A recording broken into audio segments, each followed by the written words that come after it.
शुरुआत में हमें बताया जाता है कि आज से हजारों सालों पहले शू एंड ऑफ नाम के आदमी ने 10 रिंग्स को खोजा था, जो बहुत ही रहस्यमय हथियार थे, क्योंकि उन रिंग्स की वजह से उन्हें देवी शक्ति और अमर रहने का वरदान मिला था। लेकिन उन्होंने रिंग्स का सही इस्तेमाल नहीं किया, क्योंकि उन्हें बेपनाह ताकत चाहिए थी। इसीलिए उन्होंने अपनी एक 10 रिंग्स की सेना बनाकर पूरे इतिहास में कई राज्यों और सरकारों को जीत लिया। वेणु अपनी ताकत और पैसों के पीछे हजारों साल भागते रहे, लेकिन एक दिन उन्हें में अपनी ताकत बढ़ाने का तरीका मिल गया, और वह था तालो गांव की रहस्यमय शक्तियां।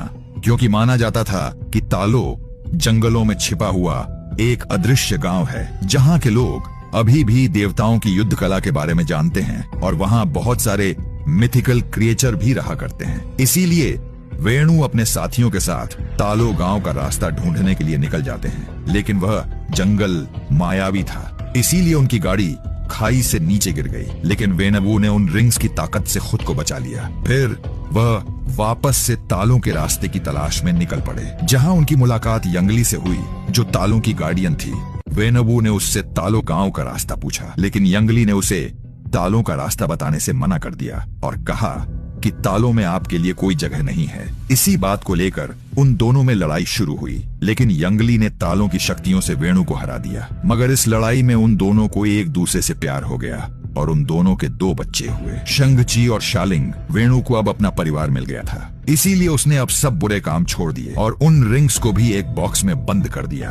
अब वह खुशी से रहने लगे थे। शंग अपनी माँ से पूछता है कि अगर 1.5 के रिंग्स इतने ताकतवर थे तो आपने उन्हें कैसे हरा दिया? तो यंगली उसे बताती है कि जहाँ से मैं हूँ वहाँ के सभी लोगों को महारक्षक ड्रैगन की जादुई शक्तियों का वरदान मिला है, और जिस पर हमारे ड्रैगन की कृपा होती है वह कहीं बड़े बड़े कारनामे कर सकता है। यंगली अपने बेटे को एक लॉकेट देती है और उसे कहती है कि जब भी तुम्हें लगे कि तुम रास्ते से भटक गए हो तो तुम्हें घर का रास्ता दिखाएगा, इसीलिए हमेशा इसे अपने पास रखना। अभी इनका पूरा परिवार खुश था, लेकिन एक दिन जब वेणु घर पर नहीं थे, तभी आयरन गैंग के लोग उनके घर पर आ गए। क्योंकि वेणु ने पहले उन्हें मिटाने की कोशिश की थी, इसीलिए वह अब अपना बदला लेना चाहते थे। यह देखकर यंगली ने शंगची और शालिंग को अंदर भेज देती है। फिर यंगली आयरन गैंग का सामना करने के लिए तैयार हो जाती है, लेकिन अब यंगली के पास अपनी पावर नहीं थी, क्योंकि उसने वेणु से शादी करने के लिए अपनी सारी शक्तियां त्याग दी थी। इसलिए वह आयरन गैंग का सामना नहीं कर पाती।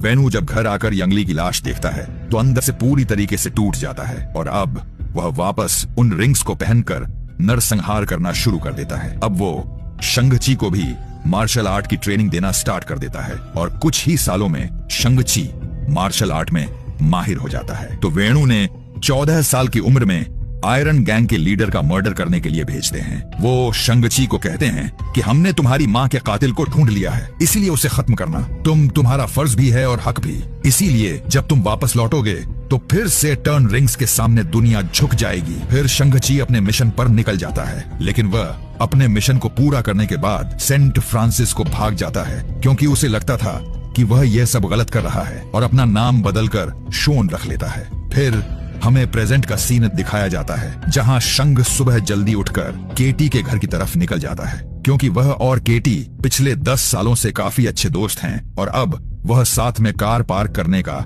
काम किया करते थे। एक दिन जब वह बस से अपने काम पर जा रहे होते हैं तो कुछ 10 रिंग्स आदमी के लोग उन पर हमला कर देते हैं, जिन्हें ने शंगची के गले में लगे लॉकेट को लेने के लिए भेजा था। शंग उन्हें वह लॉकेट नहीं देना चाहता था, क्योंकि उसकी माँ की आखिरी निशानी थी, इसीलिए उस पर हमला कर देता है और उन सभी आदमियों को मार देता है। लेकिन तभी रेजर फिस्ट उस पर हमला कर देता है, क्योंकि रेजर फिस्ट 10 रिंग्स का सबसे खतरनाक योद्धा था और उसकी तलवार किसी भी चीज को काट सकती थी। शंग उसके वार से बचता जाता है, लेकिन रेजर फिस्ट की तलवार की वजह से उस बस के ब्रेक फेल हो जाते हैं, जिससे वह बस आउट ऑफ कंट्रोल हो जाती है और बस ड्राइवर भी बेहोश हो जाता है। तो केटी बस को चलाने लगती है और शंग रेजर फिस्ट से लड़ने लगता है। रेजर फिस्ट को धक्का देकर बस के बैक साइड में पटक देता है, जिससे वह डिब्बा अलग होकर क्रैश हो जाता है। लेकिन रेजर फिस्ट शंगची से रॉकेट लेने में कामयाब हो गया था। फिर दिखाया जाता है कि जब शंग घर वापस आता है तो मकाऊ जाने की तैयारी करने लगता है, क्योंकि उसे पता था कि उसकी माँ ने उसकी बहन को भी सेम लॉकेट दिया था, इसीलिए उसे हासिल करने के लिए उसके पीछे जरूर जाएंगे। केटी शंग से पूछती है कि यह सब क्या चल रहा है और तुम कौन हो? तो शंग उसे बताता है कि जिन गुंडों ने हम पर हमला किया था वह गुंडे मेरे डैड ने भेजे थे और अब वह मेरी बहन पर अटैक करेंगे। इसीलिए अब मुझे जाना ही होगा क्योंकि यह मेरी बहन का सवाल है। केटी से कहती है कि मैं भी तुम्हारे साथ चल रही हूँ। फिर वह दोनों प्लेन से मकाऊ जाने के लिए निकल जाते हैं, जहाँ रास्ते में शंग केटी को अपनी सारी स्टोरी बताता है, लेकिन उसे झूठ कहता है कि मैंने वह मिशन पूरा नहीं किया। वह दोनों मकाऊ पहुंचते हैं, जहाँ वह इलीगल फाइट क्लब में जाते हैं क्योंकि शालिंग ने उसे जो पोस्ट कार्ड भेजा था उस पर यही का एड्रेस था। शंग केटी के साथ लिफ्ट से ऊपर जाता है, लेकिन धोखे से शंग से कॉन्ट्रैक्ट शंग को न करवा लिया जाता है क्योंकि शंग ने बस में जो फाइट की थी उसका वीडियो वायरल हो गया था। इसलिए उसे फाइटिंग के लिए तैयार करते हैं क्योंकि उनकी एक कंपनी डार्क वेब पर लाइव स्ट्रीम करती थी जिस पर बहुत से लोग बैटिंग लगाते हैं। शंग जी जब फाइट के लिए ग्राउंड में जाता है तो उसका कंपटीटर और कोई नहीं बल्कि उसकी बहन शालिंग ही होती है, जो शंग से बहुत गुस्सा थी क्योंकि वह मिशन पर जाने से पहले उसे यह कहकर गया था कि वह 3 दिन में वापस आ जाएगा, लेकिन वह वापस नहीं लौटा। इस बात से गुस्सा होकर शालिंग उसे बहुत मारती है, जिससे शांग उस लड़ाई में हार जाता है। फिर मैच खत्म होने के बाद शालिंग जब शांग से मिलती है तो उसे पूछती है कि तुम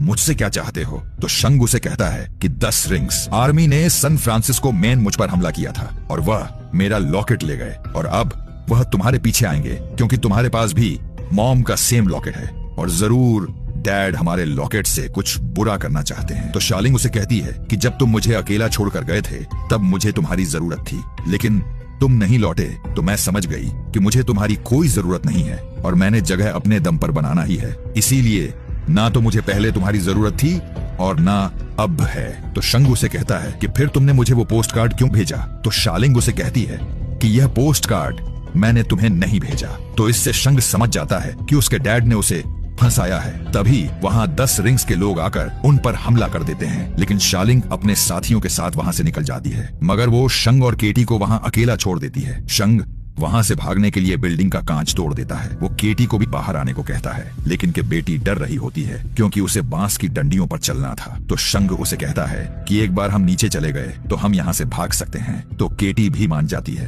फिर वह दोनों साथ में लिफ्ट तक जाने लगते हैं, लेकिन तभी 10 रिंग्स आर्मी के लोग उन्हें देख लेते हैं। तो शंग केटी को कहता है कि तुम आगे जाओ, मैं इन्हें रोकता हूँ। फिर शंग सभी लोगों से लड़ने लगता है। केटी जब आगे जाने लगती है तो एक फाइटर उस पर अटैक करके उसे नीचे गिरा देता है, लेकिन तभी शेलिंग वहां आकर उसे बचा लेती है। फिर शालिंग और शंग साथ में रिंग्स आर्मी के साथ लड़ने लग जाते हैं। शंग शेलिंग से कहता है कि तुम तो हमें मरने के लिए छोड़ गई थी। तो शेलिंग उसे कहती है कि अब तुम समझ गए होंगे कि जब कोई मुसीबत के वक्त तुम्हें छोड़कर चला जाता है तो कैसा लगता है। फिर वह दोनों मिलकर उन सभी आदमियों को मार देते हैं। तभी वहां 10 रिंग्स आर्मी का सबसे खतरनाक आदमी डेथ डीलर आता है, जो शेलिंग पर अटैक करके उससे न लॉकेट लेकर चला जाता है। यह देखकर शंग डेथ डीलर के पीछे जाता है और उसे वहां से भागने से रोक लेता है। उन दोनों के बीच फाइट स्टार्ट होती है, लेकिन शंग में सालों का गुस्सा भरा हुआ था जब डेथ डीलर ने उसे टॉर्चर किया था, इसलिए उसे पकड़कर मारने लगता है।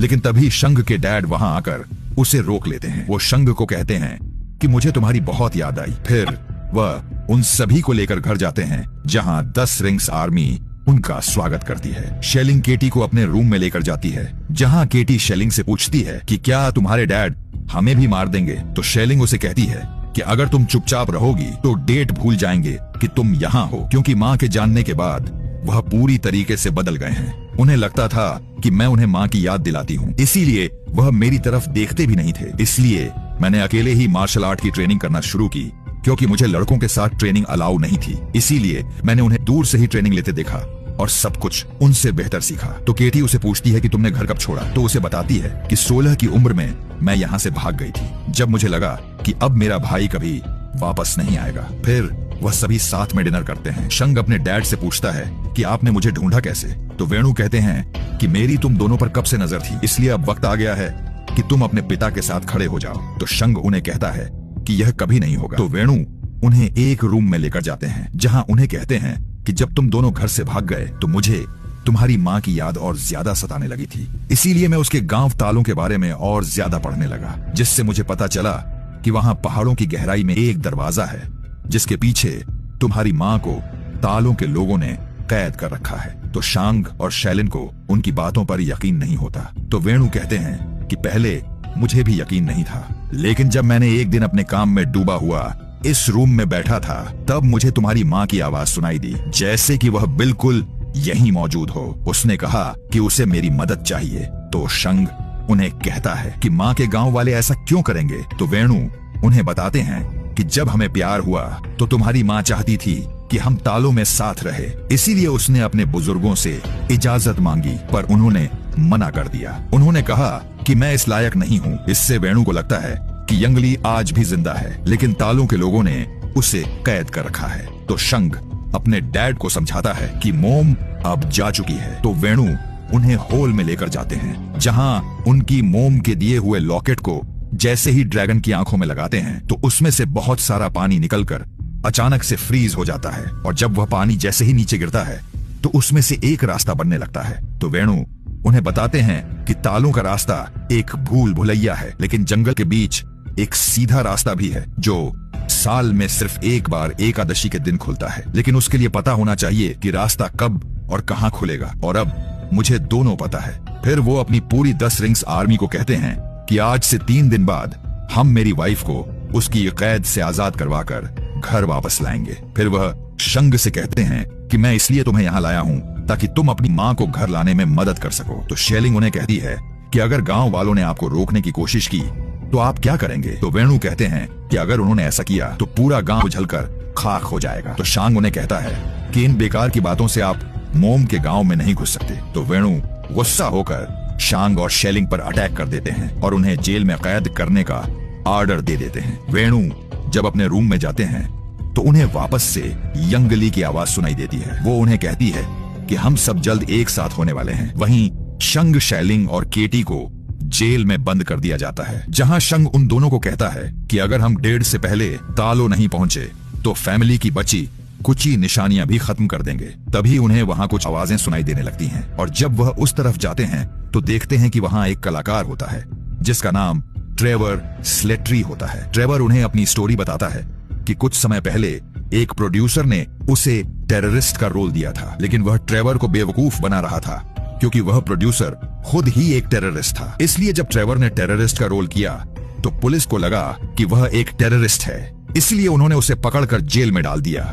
और उसके बाद वेणु ने उसे वहां से छुड़वाया ताकि वह उसे मार सके। लेकिन जब ट्रेवर ने उनके सामने परफॉर्म किया तो उनका दिल पिघल गया, और तब से ही ट्रेवर उनके लिए हर हफ्ते शो करता है। तभी वहां एक मिथिकल क्रिएचर आ जाता है जिसे देखकर केटी और शंग काफी डर जाते हैं क्योंकि उसका सिर नहीं होता। तो ट्रेवर उन्हें बताता है कि यह मॉरिस है और यह मुझसे बातें कर सकता है। फिर ट्रेवर उन्हें कहता है कि मॉरिस कह रहा है कि यह तुम्हें जानता है क्योंकि यह तुम्हारी मॉम के साथ तालों में बड़ा हुआ था, लेकिन तुम्हारे पिता ने मायावी जंगल में रास्ता ढूंढते वक्त इसे वहां से चुरा लिया था और अब यह चाहता है कि तुम इसे घर ले जाओ। तो शंग उन्हें कहता है कि अगर मेरे बस में होता तो मैं इसे वापस जरूर लेकर जाता, लेकिन मेरे डेढ़ के हिसाब से वह रास्ता सिर्फ साल में एक ही बार खुलता है। तो ट्रेवर कहता है कि मॉरिस कह रहा है कि यह तुम्हें अभी भी वहां लेकर जा सकता है और तुम उस भूल भुलिया को पार कर सकते हो, लेकिन यह बहुत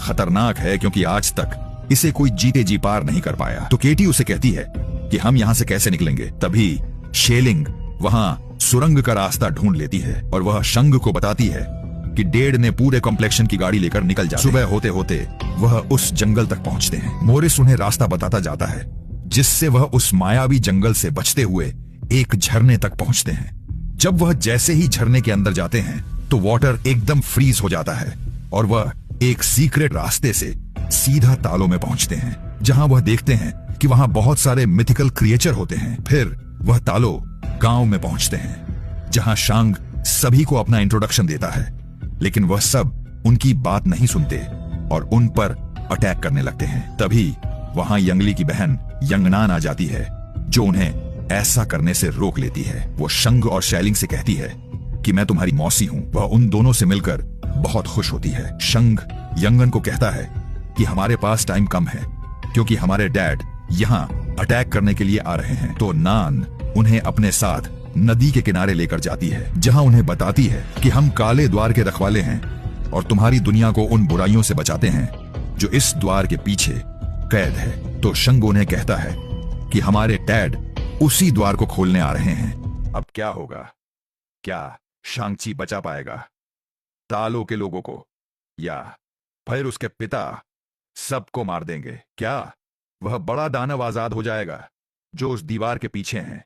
इन सभी के जवाब आपको मिलेंगे इसके अगले पार्ट में, इसलिए चैनल को सब्सक्राइब जरूर कर लेना।